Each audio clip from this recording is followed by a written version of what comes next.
morning and welcome to the morning meeting. After our amazing conversation yesterday with the ambassador, Dan and I decided to stage a coup, not to get Greenland, but to take over the show.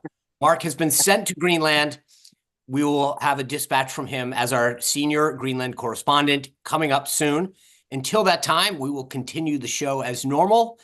Dan, could you kick us off with a little rendition of the daybook? Oh, absolutely. All right. Big day here. It's like reading out loud in class for the first time. All right. So Joe Biden will kick it off early for him, 11:30 a.m. He's going to do a briefing on the wildfires that continue to rage out in California. Then the great press secretary and the FEMA administrator at 1:30 will also brief, likely primarily on the wildfires.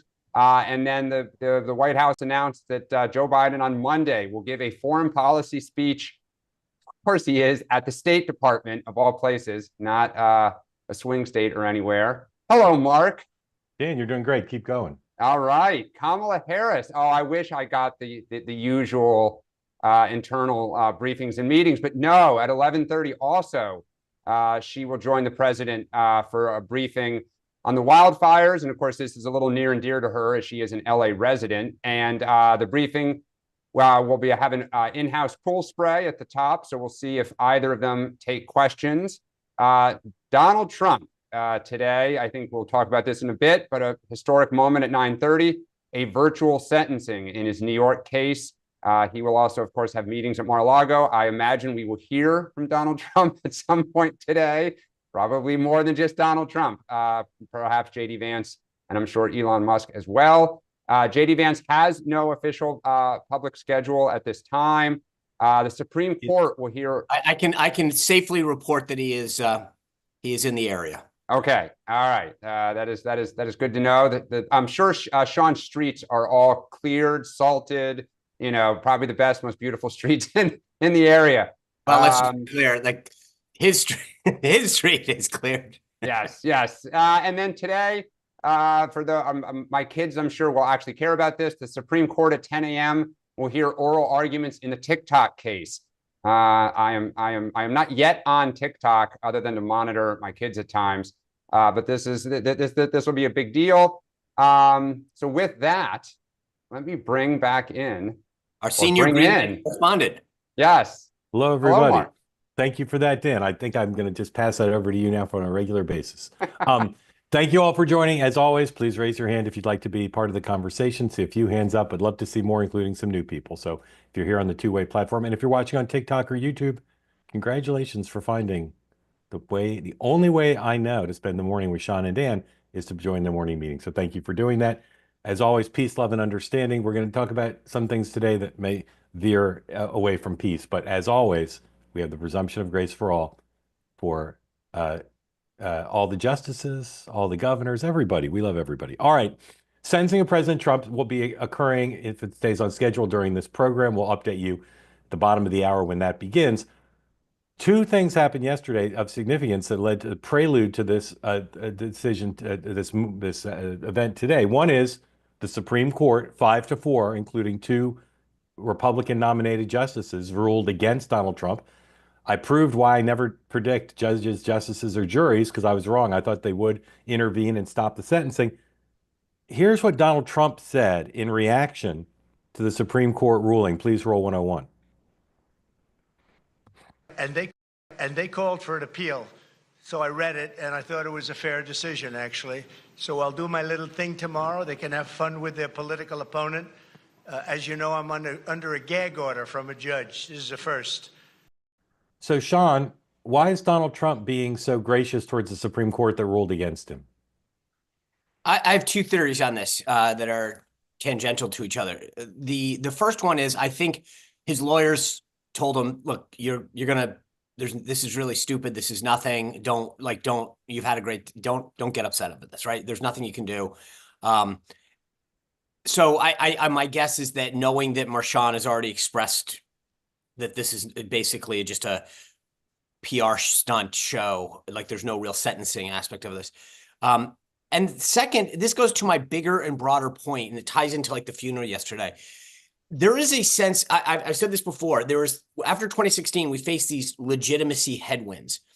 You saw it at the funeral yesterday in plain sight. Like, he is now part of the club. There's an acceptance, not just an acceptance of Donald Trump, but a celebration of him, a welcomeness of him. People are coming out to the inauguration, donating to it, wanting to be part of it. They're not quit. I mean, and I think part of this is that his team reminding him, dude, you're having a great day. Don't upset the apple.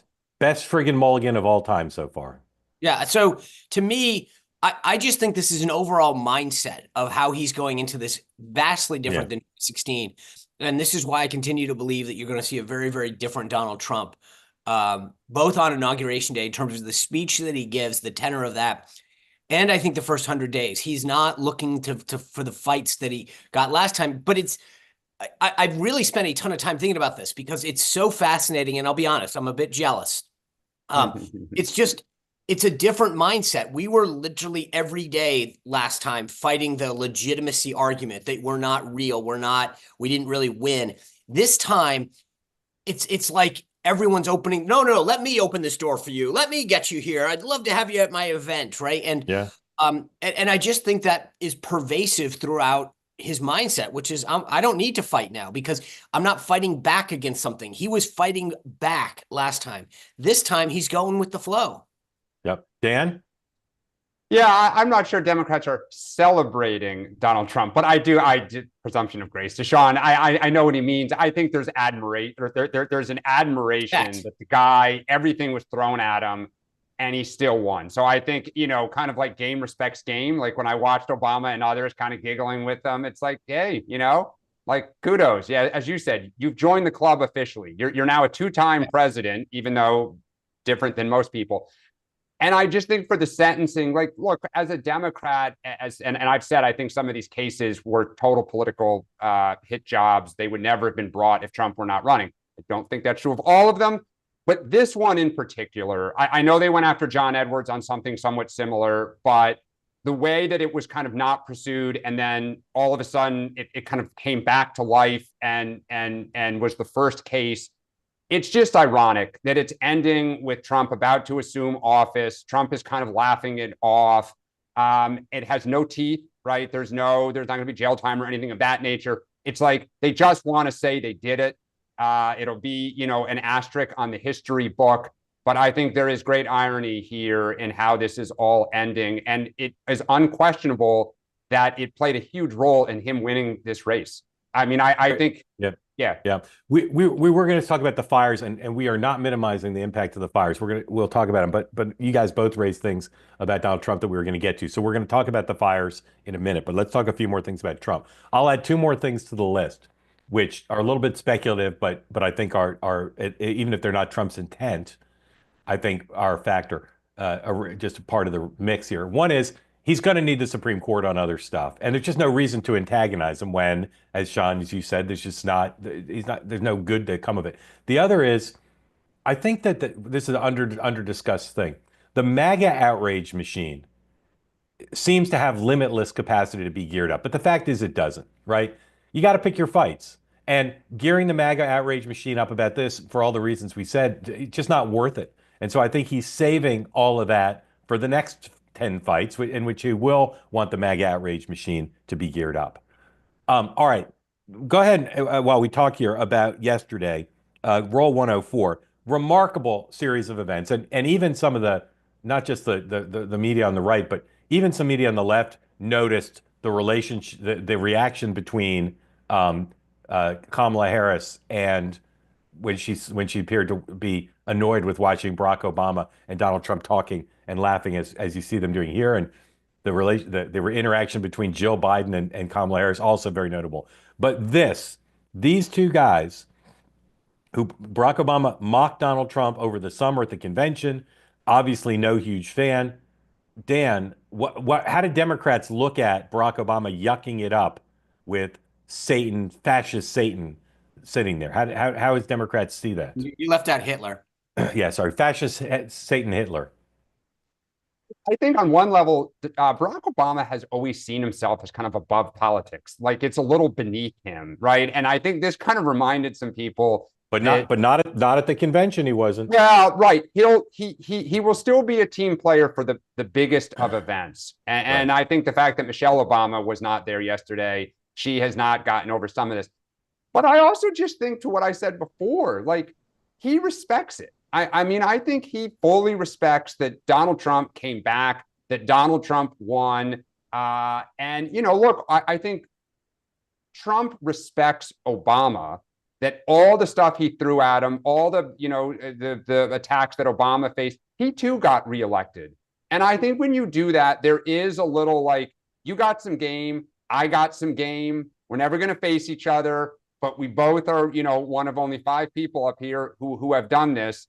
And so I think, look, I think most Democrats have moved on. I really do. Like, I think they're depressed. They don't know where we're going. They're frustrated. But I think almost every Democrat has a grudging respect that Trump pulled this off. Yeah. So Sean, I would say, let me just ask you a question to tee you up here, and then say whatever you want, of course. thank you. I'm inviting you to speculate. It seems to me possible, even if this wasn't Obama's intent, that this is part of the effort of Democrats to say, you know, we're not at the barricades, we're not to the mattresses. Like, let's give this new guy a chance, this new old guy a chance. You see some Democratic senators saying, you know, we're going to oppose him when we disagree, but we're no longer in the demonization game, because that doesn't work. Yeah, so a couple things on this. One is, this has always been Trump's ethos. I want to get, you know, everyone, oh, why does he want to meet with Putin or Kim Jong-un? He believes that no matter what, no matter who you are, and that's what, same thing with reporters. I'll get you in the room. I'm going to win you over. I just need that one-on-one time. I'm gregarious. I'm fun. I mean, like, and it's true. He's one of the most charming people in the world, one-on-one, and he can disarm people in an amazing way. So that's number one. Number two, to Dan's point, look, this is assigned seating. This wasn't like Trump and Obama went off in the corner and hung out. So there is a level to which I get we do what we do. We analyze this. And I mean, I literally have had so much fun being like lip syncing this thing and being like, so anyway, Joe says to me, I could win and Obama's, I mean, like I've had so much fun with this. But at some level, we've got to remember, I mean, this is like, we've all had those situations at church, at a wedding, at a random dinner party where you're sitting next to someone and you're just a human being and you're nice. And and like I said, I spent a ton of time on my show last night talking about it. So I love this thing. It's fun because this is what we do. Yeah. But at some element, it's literally like the dude's sitting here, I'm sitting here, we're just chatting, and we're two presidents. Okay, you know who didn't get that memo is Karen Pence. Well, I would say so, but right. She I mean, Obama could have pretended to read the program. He could have talked to Bush. Right, and he could have also just been like, hey, that's enough. Yeah. Gotta pay attention. But I think the other thing is, look, I thought that conversation in itself was phenomenal. Like, just watching it, trying to guess. Phenomenal. But the one that really intrigued me is when you watch Kamala Harris coming in and Mrs. Biden, literally the look that she gave her was, I mean, you might as well have put a sheet of ice between the two of them. Nobody talked to Kamala. The look that she has when she turns around and looks at Obama like in disgrace, like, how dare you talk to that man?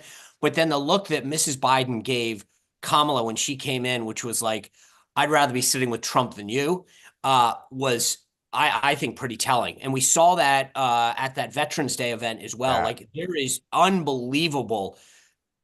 I'll let people pick the word, but they are not going to be sending greeting cards to each other. You know, it's interesting, Sean, at the veterans event, when people made that point, I was like, oh, come on. Like, I'm sure it's not, you know, whatever. Yeah. They were just trying. But the fact that it happened twice, I'm like, ooh. But she did briefly hold her bag, right? Yeah. She briefly held her bag, then passed it back. I don't know. I'm glad I invited you to speculate. We don't really know. But my reporting is that there is a frostiness now, and including amongst the staff to some extent, and that there's lots going on with the fires and with the canceled trips and with the Biden farewell speeches. And my spidey sense says that is not the last we have heard of these themes. One point on that's interesting, because you mentioned the canceled trips for both of them, both Harris and Biden. Overseas trips, yeah. The overseas trip, Biden was going to go to the Vatican, and Harris had several country trip planned. But this gets back to something that we talked about a while ago, which is if you leave the waning days to throw out all of your legacy issues, this is the kind of fraughtness that Exactly. controls it. Exactly. And I will be interested to see what happens Monday, Tuesday, Wednesday, because he went off to the State Department. He's trying to, like, he's now going to have to squeeze things in awkward ways that he wasn't going to in the past. Yep. And I will be interested in the next 5 days. And particularly, by the way, we need to keep an eye on next weekend, because I will, if I were Biden's team and you really wanted to throw out a ton more pardons and all that kind of stuff, I would do it Saturday and Sunday. Yep. I agree. I think that's what's going to happen. I think a lot of people in the press who think they're going to be spending the weekend going to fun parties better be ready to pick up their MacBook Airs, because they're going to be filing pieces. Dan. Yeah, I just wanted to add, because I see it in both chats here, this idea that, like, you know, it's very phony because Obama savaged Trump during the campaign. I will just remind people, Trump savaged Obama for, you know, the last 15 years, including something called the birther movement. So look, both sides were gracious. Both sides understand that in politics you say and do a lot of things to try to get an advantage and win a race. And I think both are big enough to say, ha ha ha, you know, you won, I won. The exception that proves the rule is if you're Karen Pence and someone cheers for the death of your husband, that's apparently a bridge too far. Right.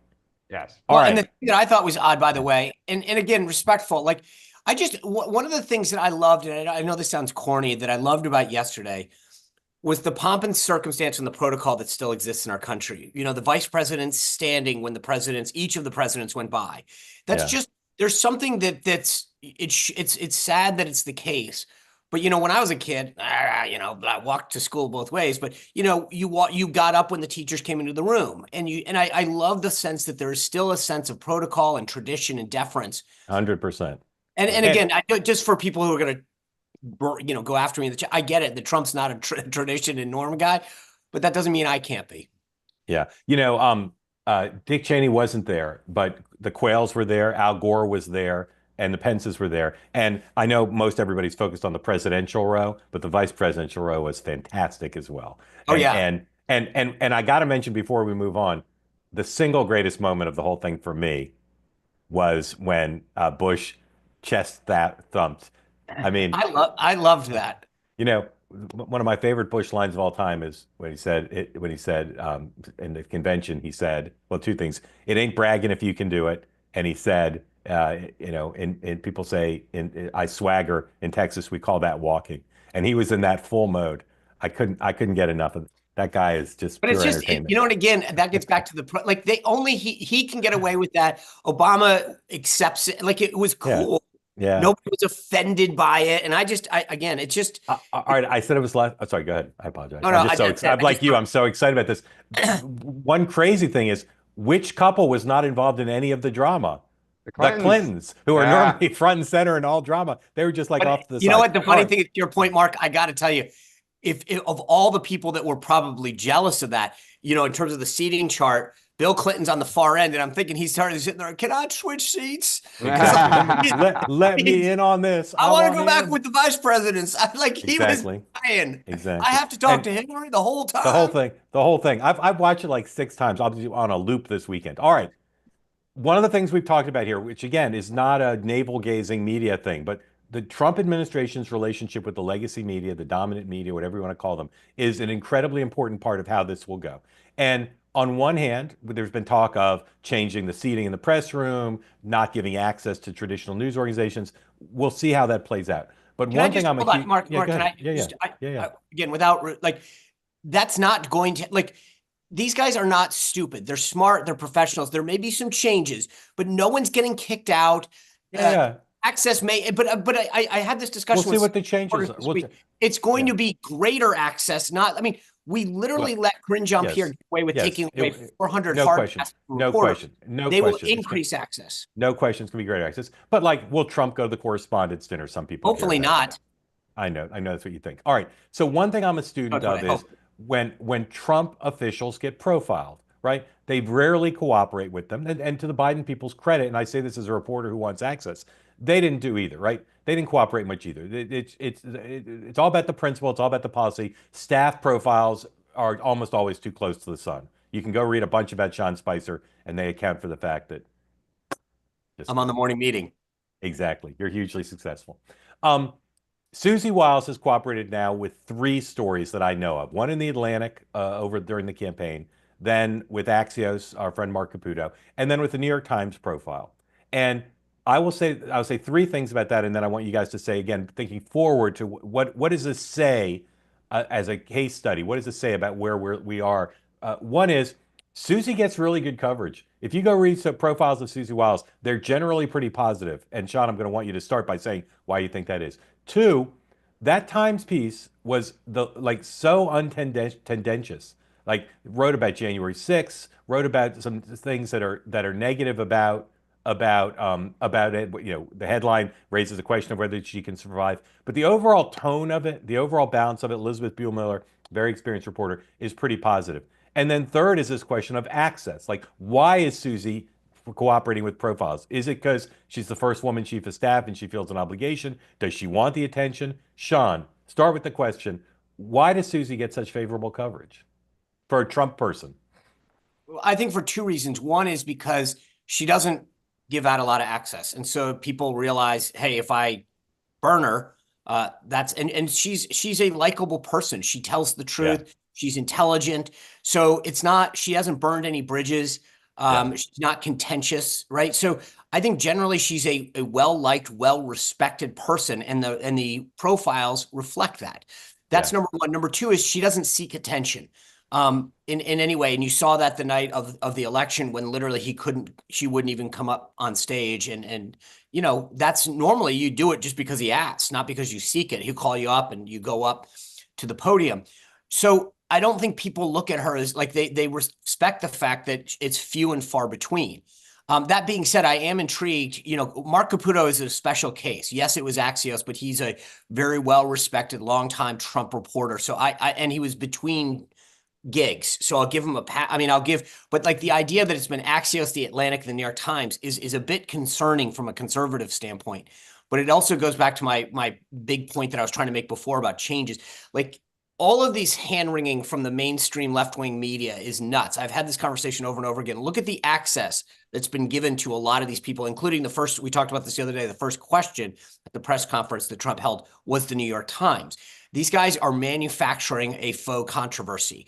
But for all those reasons, I think Susie gets great attention. And I think the bottom line is, the other thing is that is the bottom line. Look at what it's different. Susie has succeeded. And I think that's very different in a world of campaign managers and chiefs of staff that have tried different tactics. She has withstood multiple storms. And I think there's a level of, okay, like what are you going to say about her? I mean, she's been successful. Yeah. 2 things, Dan. One is, I can't tell you the number of Democrats I've heard from since Trump won who've dealt with Susie Wiles, who really are impressed. And not just about her skill, but about what a nice person she is. And then second is, do you think that there's going to be pressure on the media to not do this? Like, do you think Democrats will give Elizabeth Buellmiller a hard time? Or is this part of the glasnost that we're going through with Trump world in Washington? Oh, I don't think they're going to pressure her. I think this is about what we said regarding the funeral. There's admiration, grudging on the left that he won. And by all accounts, even Trump's, she played a significant role in that. And as Sean said, she's a genuinely nice person. I had some experience with her when she was at Ballard Partners. She doesn't raise her voice. She's a straight shooter, right? That's been true going back for 15 years, people have said about her.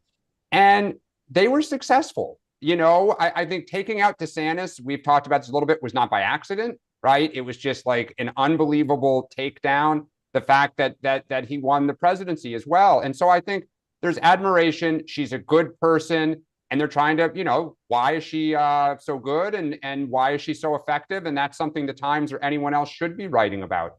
But let's just to be clear, the New York Times story, we're grading on a curve here. It's not a good story. It's a good story. Reflects, I think, accurate. 100% on the I curve. would not like the story. I mean, it brings up, so your question to Dan about like Democrats, like if you read that story, I think Democrats would be happy. They're pressing her on all these issues. She looks good in Trump world because of the job that she's done and the respect that she's earned. But the New York Times, I didn't look at that piece and go, wow, You know, this is I I- wouldn't I- put that on Well, my it's wall. not a puff piece, 100 but if you read Yeah. it, you'd say, okay, I get why she's effective, and Right. But I mean, this Right. gets It's the question that 100%. Mark was- It's 100% on the curve. If the first female White House chief of staff was for a Democratic president, she'd Right. be on the cover of Vogue. So Agreed. call me when Susie's on the cover of Vogue. I agree with that. Also, But it would. I mean, it's a footnote, right? Like, and again, I as a conservative, I think generally our side doesn't go around. We're not looking at identity politics. But the bottom line is the New York Times, which lives in that world, didn't highlight the. I mean, to your point, Mark, like she should be getting a profile every day saying this is like unbelievable accomplishment for women, and this really speaks to conservative movement and how they pick the best and they're successful. It was like a footnote because they have to begrudgingly admit these kind of things. yeah, what I would say to Republicans who are on here, and we have lots of people like Hill press secretaries watch our program sometimes. Think about if you want to get favorable coverage, fair coverage. Think about why does that Susie Wiles get that piece, right? Why is a Republican, a Trump supporter, does she get that piece? There are a lot of lessons embedded in that people can learn. Mark, Because can I just it ask should be you and the coverage Sean? should be more fair. Yeah, go ahead. Can I ask you and Sean a question here? Does Trump see that? And all these stories are about she brought calm and she's efficient. She kept the trains running. It was so much better than before. She's maybe going to be the most effective of all this. Does he read that and think, wait a second, she's getting a ton, or no, he's okay. He's comfortable enough in his own skin. As long as the results are good, and as long as Susie isn't trying to make money off of him, I think he's good with it. Sean? Yeah, first of all, I think the setup always matters. You know, I guarantee you, she went to him and said, "There's a New York Times story. They're trying to write this. I don't want to quote." I mean, like the one benefit that all of these folks have is that they've gotten to watch the past for season one, and so I think that you can go to Trump and say, "There's a story that's coming out. This is what they're doing." Da da da, and he probably told her, "Go do this. Say this." But again, Susie is not taking credit for anything that she didn't deserve.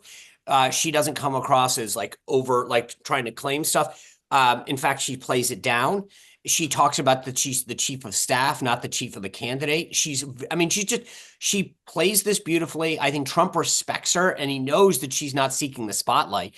And that, to Mark's point, she's definitely not been paid what she deserves, right? I mean, she's actually gone out of her way to not grift off this whole thing, which is very unlike a lot of Trump work. Yeah. So I think he has the utmost respect for her.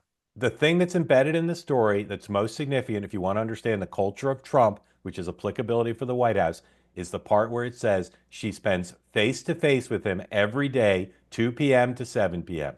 5 hours of a rolling meeting. I guarantee you people are walking in and out of there. There's getting off schedule a little bit. But that is the key to Trump. If you look at who got jobs and who didn't, most of the people who got jobs had the good sense to fly down to Palm Beach and spend as much face time with Trump as they could. That is why the big question for me about Musk is, does he move into the Lincoln bedroom and have the FaceTime he's got at Mar-a-Lago? Because Trump is all about, he's not a big texter, he's not a big emailer. He does do phone calls, but his main thing is who's in the room. And if you're in the room and you're the bus boy or the elevator operator, you're going to have more of a say than the senator who's not in the room. That's just the way Trump operates. And Susie, the reason, Dan, that Trump doesn't mind all this stuff is 5 hours a day. And same on the campaign. Susie had the good sense as a campaign manager to get on the plane. Most campaign managers say, I can't be on the plane. It's too inefficient. I need to be in the office. Someone else get on the plane. Susie got on the plane because that's how you have influence with Trump. That's how you have the confidence of Trump. That's how you get the kind of coverage. But I will say this one other thing, having watched people in the past try to manipulate this, is that being able to spend 5 hours in the room with him and not get blown up constantly is a huge feat in itself. The idea that she's been able to do this day in and day out. And I think what's also mentioned in that story, and this gets back to this idea, is that she knows that she's not there to fight every battle. Like she knows how to let Trump be himself and exact his will, and she knows the battles to pick. And I think that's something that a lot of people haven't been successful at. So in television or whatever this is, there's a practice where the anchor will kill out something that's in the lineup because they're short of time. I'm killing out something that's incredibly important, which is there is historic foreign policy cooperation going on between Team Biden and Team Trump on Iran, on Russia. There's lots of really interesting things going on. Middle East. The Middle East, on the hostages. We're not going to talk about it, but it's going to be ripe tonight at 6 p.m. Eastern time. So join me on two-way tonight, because I've got a lot of reporting, which we'll do that. Because I do want to get to the fires, and I say not in a perfunctory way. We generally talk about politics here. We have talked about the loss of people's lives, their homes, their personal effects. It's incredibly tragic. And I don't want to give short shrift to that. And if people want to talk about that, we can. But I want to talk about Gavin Newsom. I have been skeptical when people say, oh, this is the end of his political career. First of all, I've been skeptical that he'll ever actually run for president. I don't think that's a sure thing.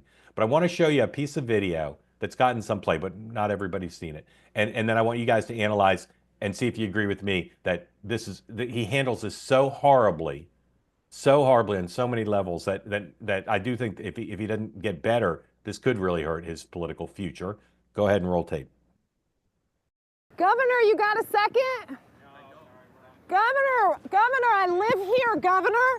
That was my daughter's school, Governor. Please tell me what you're going to do. I'm not going to hurt him, I promise. I'm literally talking to the president right now to specifically answer the question of what we can do for you and your daughter. Can I hear it?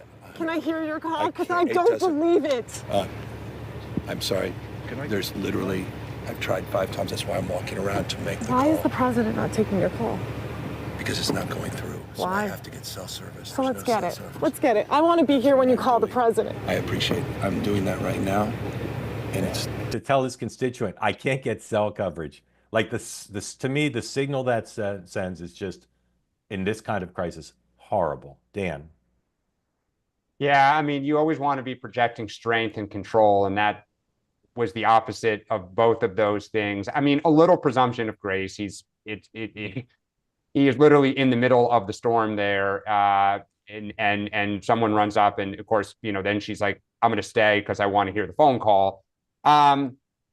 Look, I think blue bastions are reeling, whether it's New York City, Chicago, Los Angeles, in the state of California, state of New York. Crime and safety, kind of city services, woke, issues, DEI, kind of tax rates and residents going to Florida or Texas or Arizona. Blue bastions are on defense, and its leaders are reeling. Kathy Hochul, J.B. Pritzker, and this is front and center. And that was not a good look on a lot of levels. The mayor being gone, her press conference, we aren't showing it, but I would not, I'd put that in a case study of what not to do, the way she handled that press conference, the way she answered things, when she was greeted at LAX, was horrible. The way she just sat there staring off into the distance like, you're annoying me, while you can see the smoke, outside of LAX. So it's a rough time, and I have a feeling you'll see some people pay a pretty steep political price. Can I just, as a staffer at heart, and Dan, obviously, by the way, I see Governor McCrory on I think that to me was horrible staffing, horrible staffing. And I mean, I just was sitting there going, where is, and I'm not, look, we're analyzing the political part of this, right? So I feel for that woman. She's watching the governor walk by.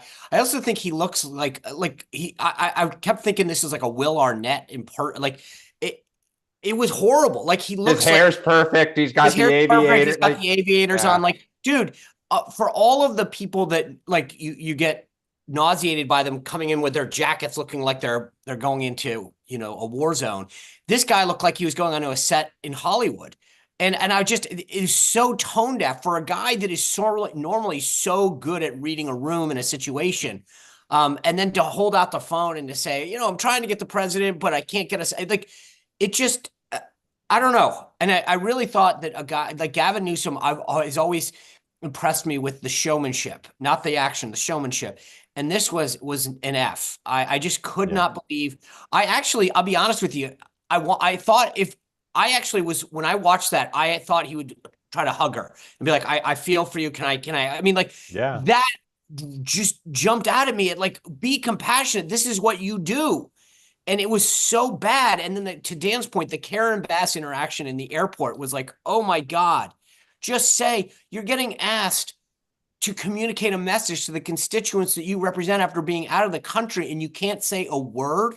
Just say, that's why I'm rushing home. I feel bad. My God, I know how many people I've heard. I mean, this is like what we talked about during the campaign. This isn't tough. This is what you do.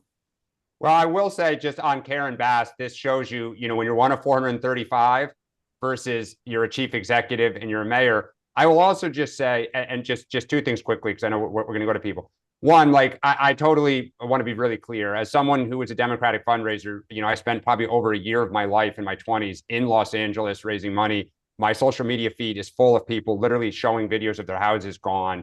So I am completely empathetic on a human level for what is happening. But on the political level, Mark, you always say you don't know how someone will react until they're in the fire. One, here is, Republicans are going at him to some extent pretty legitimately. He's really struggling the way, Josh Shapiro struggled to respond to stuff. And the Democratic Party is not defending him, which is interesting when you think about kind of he might be a leader. There is silence within the delegation. There is silence from the vice president. So, when you see somebody hanging themselves sometimes, you just let the act go. And I find the internal Democratic politics equally as interesting. Totally agree. All right, we could talk more about this, but let's bring folks in. John, welcome in. I see you're from South Carolina. Thank you for joining. Where are you in South Carolina? Outside of Columbia. Yeah. How's Maurice's Piggy Park rebuild? Hey, All right, John, what's on your mind? Okay. Well, two quick things. First off, I wanted to give you guys some feedback, and this will be aligned to much of what you guys have heard. I think two-way is smart, it's interesting, and it's intellectually honest. And that's why I've become a big fan. Now, I miss Margaret Thatcher, so that will tell you my political view. But if two-way was to put on for an entire week that says, hey, we're going to focus on liberal policies and understanding the liberal mind and what they're trying to accomplish, I would watch it, meaning that I'm not looking for two-way to affirm me, but to educate, to enlighten. And Dan, if you were running for senator of my state or governor, or maybe even president, well, I would want to find a way to vote for you. Because again, I think you're smart, you're intellectually honest.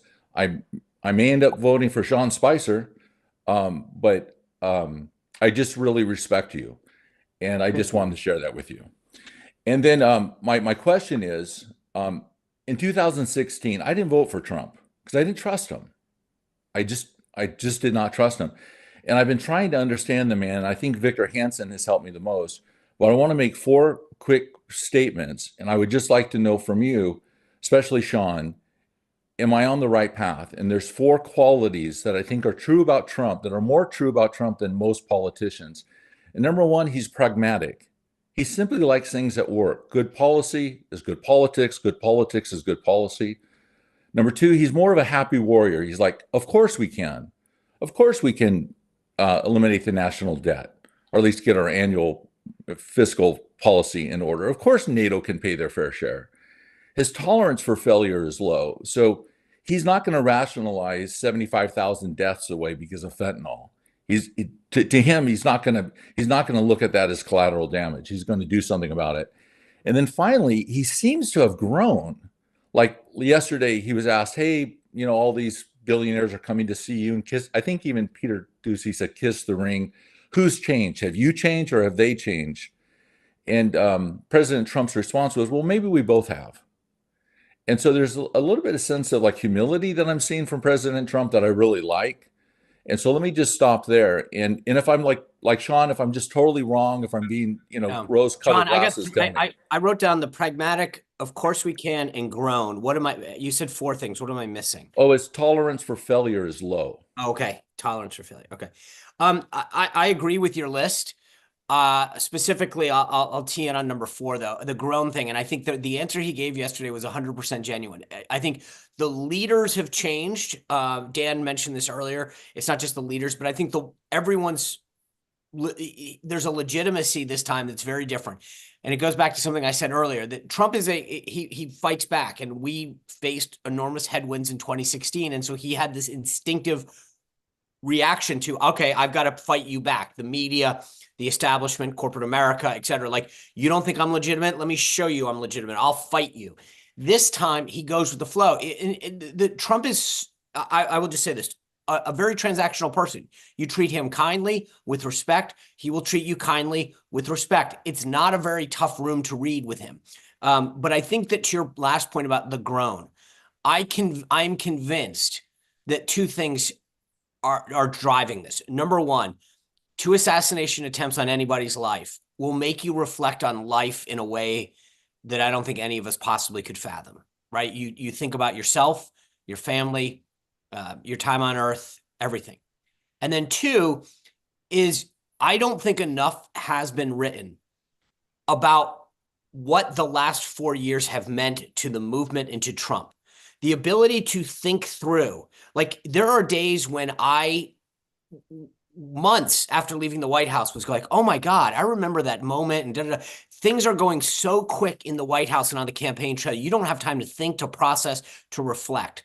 And over these last 4 years, Trump has seen clips of himself, the reaction to policies, and I think been able to say, oh, actually, if I do it this way, I can probably get more of what I want. And the ability to think about what the first term meant and how to do it differently, I think is going to have a profound effect on the next 4 years because he, unlike most presidents who are back to back, has had 4 years to think about how can I do this differently and better and more effectively in a way that politicians normally can't. Because when you're in Congress and you lose and then you come back, yes, to some degree, you keep your seniority, but the dynamic changes. When you're a chief executive, you can come back and say, okay, these are the people, the processes, and the policies that I want to implement differently. And so I think your fourth point to me is the most telling because he has grown. And I think for those main 2 aforementioned reasons. Yeah, John, brilliant list. And the only thing I'd add to what Sean said is Bill Clinton, same thing as governor of Arkansas. He won, he lost, he had time to think about it, and he came back and he was an extraordinarily, despite what President Bush said in the 92 campaign, he was an extraordinarily effective governor. And it's a massive advantage to have the job, lose it, think about how to do it differently, and to come back. Dan, anything you want to say besides my sympathy to you because you will have to spend the weekend with your kids mocking you for John's premise that you could be president. Besides that, anything you want to say? My family humbles me every day on many levels. No, you guys both said it. Both said it really well. And John, just thank you for the kind words and for John, watching the show. Thank you. Yeah, Yeah, John, and Mark, thank you. and Mark, and keep up the good work, Mark. Thank you. Okay, John, thank you for joining. We'd love to have you. Please come back regularly. Much appreciated. All right, let's bring in Governor McCrory. Want to hear what's on his mind, but also would love to hear his analysis of Governor Newsom, because you've been the victim of bad staff work and of upset constituents. So what's your take on that? And well, actually, Governor. During hurricanes, I almost won a re-election because of the hurricane. But I've as a mayor and governor, I've dealt with a 100-year flood, the 100-year snowstorm, a 100-year hurricane, you name, a 100-year drought. The 100 years are going to come while you're in office, no matter where you are in the world. It's going to happen, and you better be prepared for it. And I must say, the politicians in California, and I'll say also the politicians in Louisiana during the tragic terrorist attack, I've never seen worse communications from elected officials. Never, in both of them. They aren't acting as a team. They're all trying to get their own sound bites in. Right now in California, the governor and the mayor and the county executive aren't meeting together. That's unheard of. That's unheard of in tragedies like this. So there's a lot of blame to go around. And communications is usually where the breakdown is. DeSantis is one of the best communicators I've ever seen. He doesn't have deer in his headlights. He acts in command. I give him a lot of credit. I do want to bring up a name, and I don't mean to be insensitive, that we all need to think of, and that's Sam Kinison. Remember the comedian Sam Kinison who says, "This is sand. Food doesn't grow in sand." Well, LA and that part of the country is a desert. And you have to anticipate when you live in a desert, you're going to have the winds come across the mountains from another desert and cause these major fire hazards. Same thing in North Carolina mountains, by the way. I live on a river in the North Carolina mountains. I knew sooner or later we're going to have a flood. I didn't know it happened this year, the 100-year flood that we had. But you have to prepare for it. But the blame game, you have to also be very careful because we're all to blame. Some of this is common sense. For example, as in Hollywood and Malibu, people planted trees to protect their privacy. Well, trees burn, and they'll burn your house.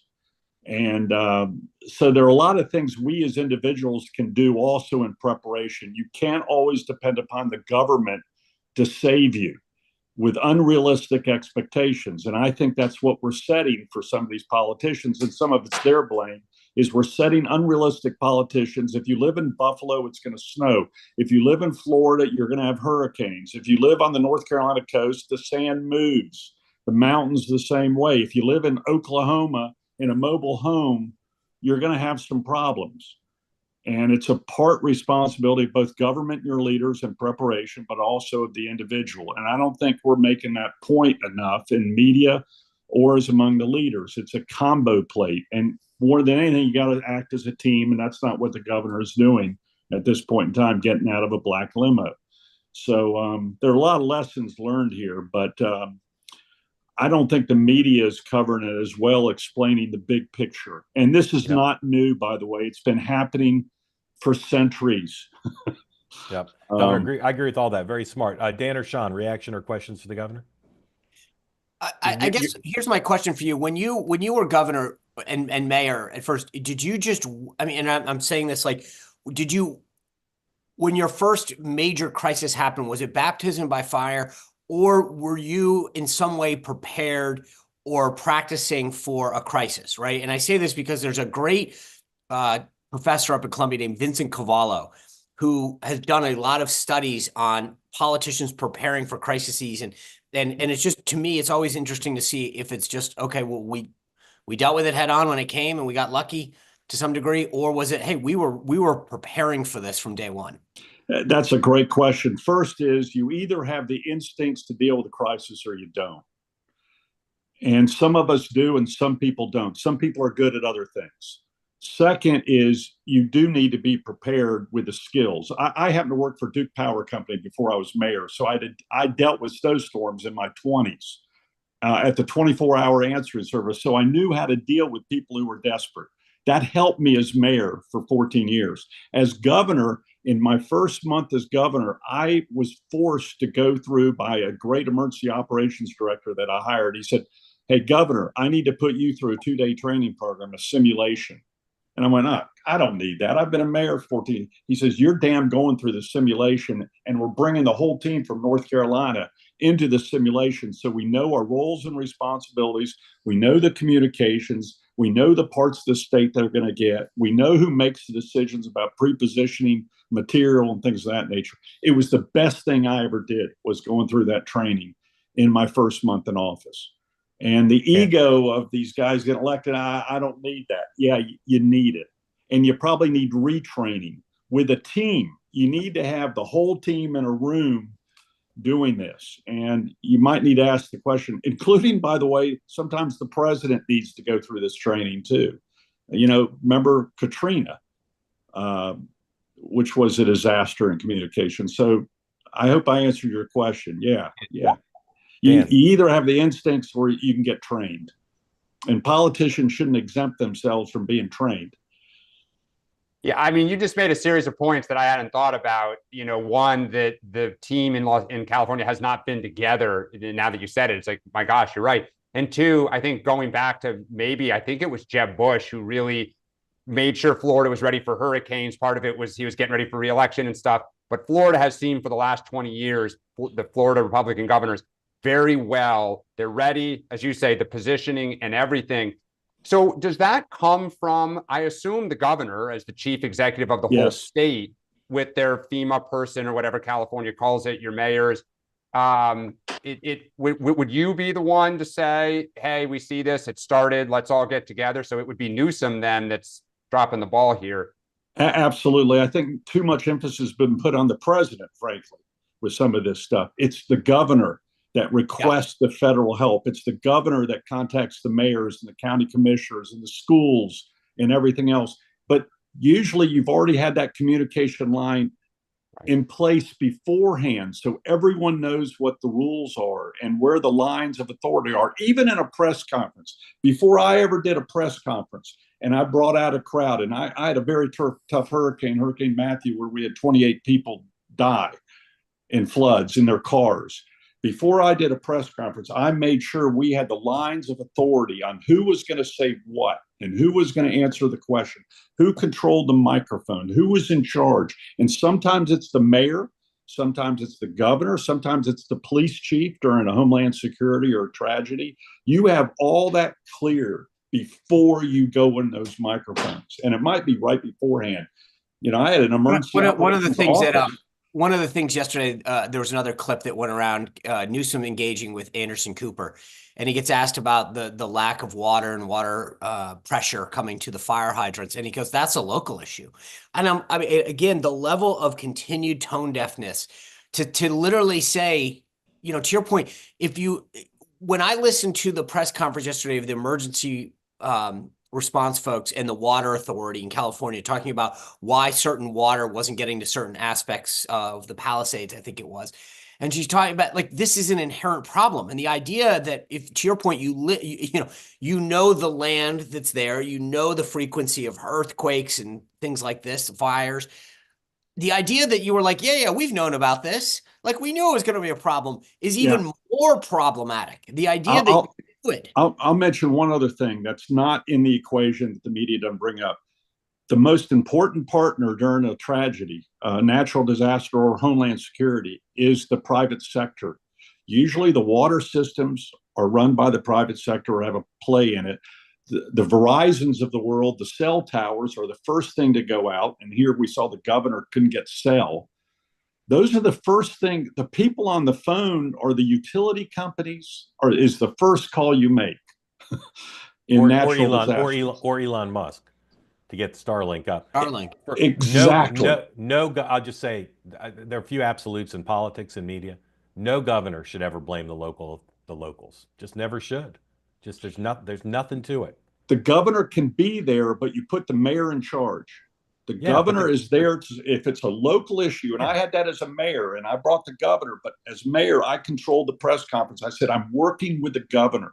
Yeah, but I'm saying just as a PR matter, the governor shouldn't say the hydrants are empty, but that's a local issue. And by the way, all working together to fix it. What's amazing is a press conference is a senator or a House member, with all due respect, because they have nothing to do with the operations. Right. Yeah. And so here we are. It's a real delicate balance. Except they can help get stuff from DC. Well, you do that in a you have that prearranged, and again, you set the rules. You're in charge, and sometimes it's the police chief that's the lead person, or the fire chief. Yeah.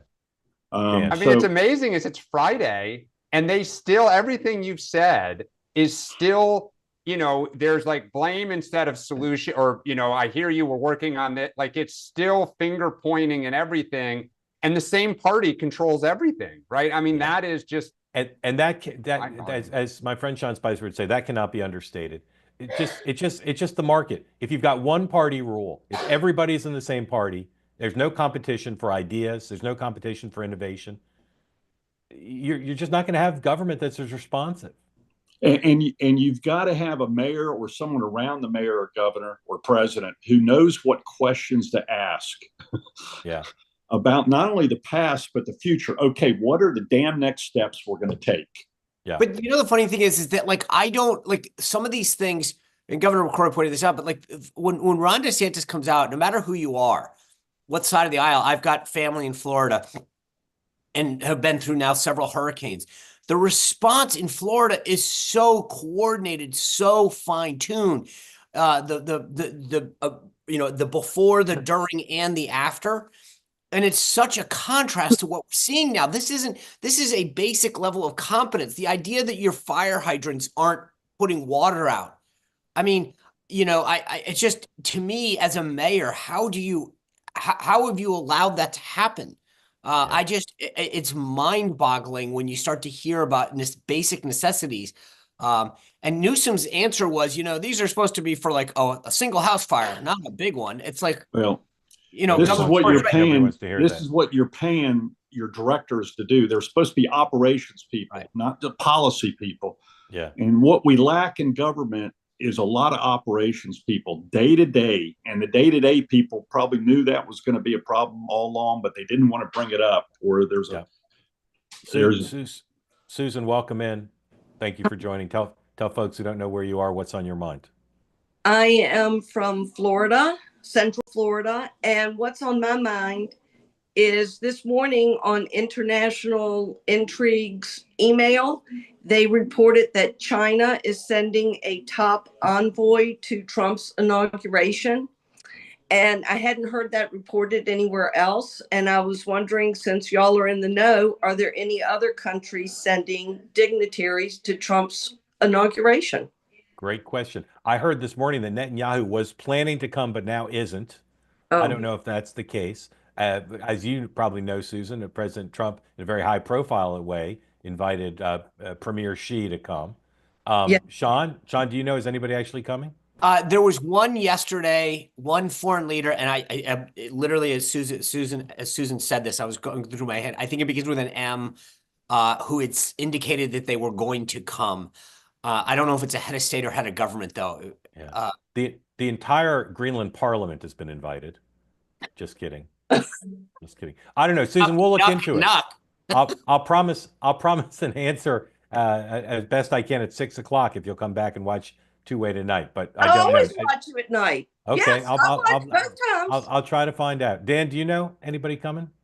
Thought the head of Brazil had said that he'd been invited and accepted, but I hadn't heard, like, I'm definitely coming. Yeah. I thought I saw that. All right. Great. Susan, we're on it. We're on All it. right. Thank you for raising it. Thank you for reading that Okay. international intrigue. My friends there will be very happy. Robert, welcome in New Jersey and Pennsylvania. Thanks for coming. What's on your mind, sir? So speaking about all the changes in the media and everything, and I take an educated view with regard to Tucker Carlson and everything, but I've run out of tinfoil with regard to making hats for all this J6 stuff. And has anybody seen the Clay Higgins interview where he's gone on and talked with Tucker about the hundreds of FBI people that were involved in the January 6th issue? I mean, this is a guy, Clay Higgins doesn't seem to be unserious or like a conspiracy theorist or anything. And you're talking about media, you're talking about access, you're talking about podcasters. And, I don't want to front run all the J6 pardons because I know we're trying to be as coincidental as possible here. But wow, I mean, if any of this stuff, has anybody seen that interview, or is it just me, or am I imagining this? I've not seen it. So if your question is about that, we'll have to take a pass because I don't think any of us have seen it.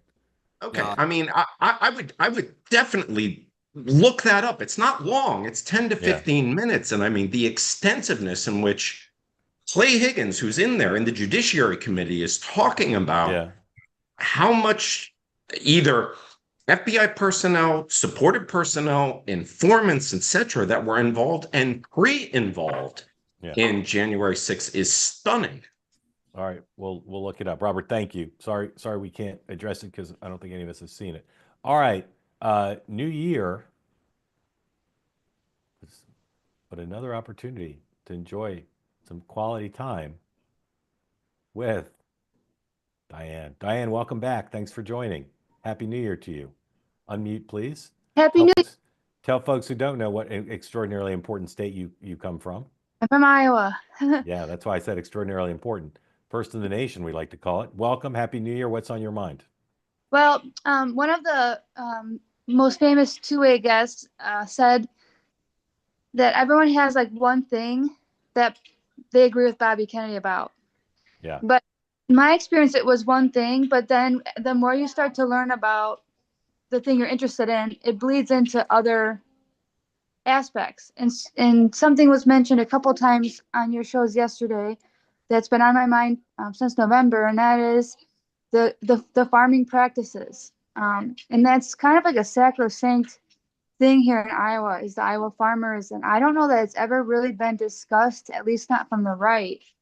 But the chemicals that are being sprayed and that are ending up in the food, but also in our environment, I think will no longer be like glazed over and is actually going to face some scrutiny. I don't think it's going to be in time for the nominating process necessarily, but or the confirmation process necessarily, but likely by the time they're spraying it this summer, I think that people might be more upset about it.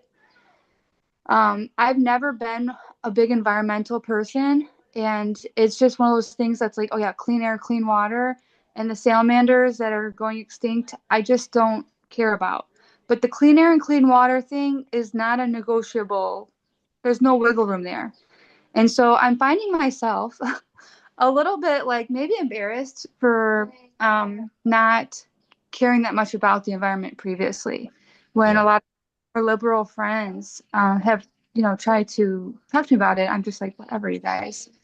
But yeah, I'm just interested to know what you guys think. Will the other cabinet secretaries of like agriculture and the EPA be getting involved with this Make America Healthy Again movement? Because Diane, I think that be the diamond of President Trump's legacy is going to be protecting the future children of our country from chronic disease and the suffering. Yeah, Diane, it's a great point, and I know you've talked to us about it before, and we've talked about it here. Is will he be confirmed? How much influence will he have? And will President Trump really embrace what's necessary for this? And as you said, clean air, clean water, healthy kids, those shouldn't be partisan issues, right? Those conservatives should be every bit as much for those as progressives are. Sean, is MAHA going to be a big part of MAGA? I hope so. I think so. I think the point that Diane's making is well said. The more that you pull these threads, sometimes you start to realize, she mentioned soil, and you start to hear about what's going on in terms of the food that we're growing. The one thing I will just say, Diane, that's fascinating, and this, like, you think about it, we all complain about China, but then we want to buy all of our goods from them because it's a lot cheaper and we don't want to pay more for stuff, right? So there's always this back and forth. And it's the same thing with food. You know, when you think back 30 years, and I'm not going to belabor this, but like, you couldn't get certain vegetables and fruits during certain seasons because, well, they weren't in season. We've been able to technologically GMOs and other things have allowed us to have a longer growing season, or to keep things preserved for a lot longer. And so we want fresh strawberries in the middle of the winter, but now we're finding out what the cost of that is, right? In terms of our health and in terms of the environment.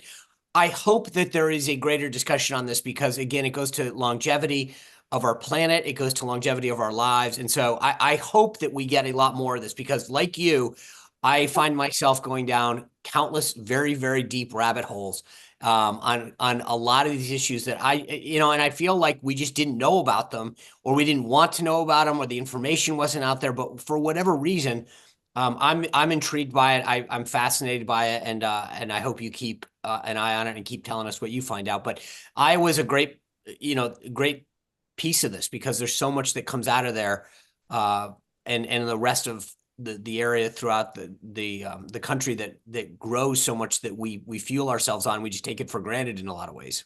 Well, and about that, Sean, like, one of the things I don't think people realize, we always talk with the Iowa farmers, we grow a lot of pork, or we raise a lot of pork, and there is some beef, but most of what you see, it's actually just soybeans and corn.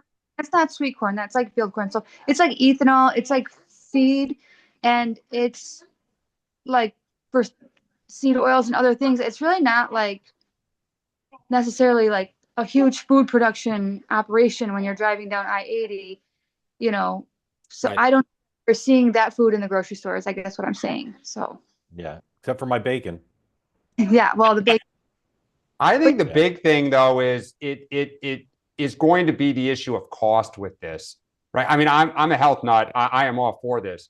But if you strip out some of these more inexpensive chemicals, right, you're still going to have to use something. And I worked for a member of Congress who famously was very into this issue. And we went to see the ranking member and got a lot of pushback, because some very influential caucuses in the party said, if you execute this, costs of food are going to go up pretty substantially if we have to, clean all of this up. So while I probably could afford it and would cheerlead this, I think what hasn't really been discussed yet is, are Americans willing to pay higher costs for their groceries to achieve a healthier outcome? And I think it's a great public policy question. Hey, Sean, this relates to the natural disasters too. I mean, what we're not covering is, we're saying the fires are so much worse than ever before. Well, we have houses that weren't there 50 years ago. We have where we used to have small houses, we now have mansions. We have cars burning. These weren't around. So the fires are worse because we're all hypocrites. We're moving to where the nice places are and the nice views are. And that's just human nature. We want good food at cheap price. Right. Yeah. We want cheap goods, cheap food. Yeah. Governor, thank you for being with us and sharing your expertise on all of that. We always love having you on. And Diane, thank you for joining us as well. Always love having you as well. So in the hearing, in the sentencing hearing, so far we've heard from the defense counsel. We've heard from Donald Trump himself. Judge Marchand is speaking at this hour. We're going to go off the air without knowing the conclusion. But the good news is at 6 o'clock Eastern time tonight, we'll have full coverage on Two-Way tonight. So join us then. And this program will be back Monday, 9 a.m. Eastern time. Dan, don't worry, we'll get to you both. 9 a.m. Eastern time Monday, 9 a.m. Eastern time. So we look forward to seeing you then. Dan.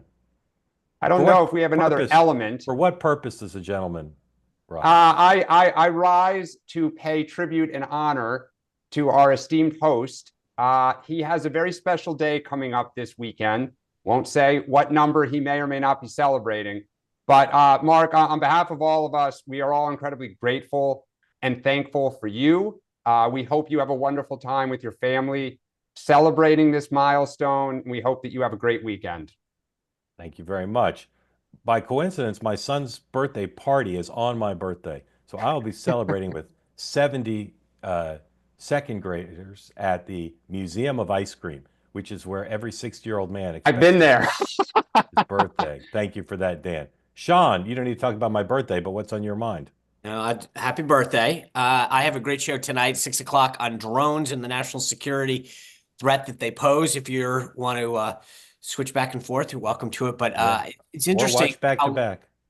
How little coverage, not just drones, but UAPs and UFOs have gotten. And we've got a great discussion coming your way about why the government doesn't know more, or do they, and they're not telling us. Yeah.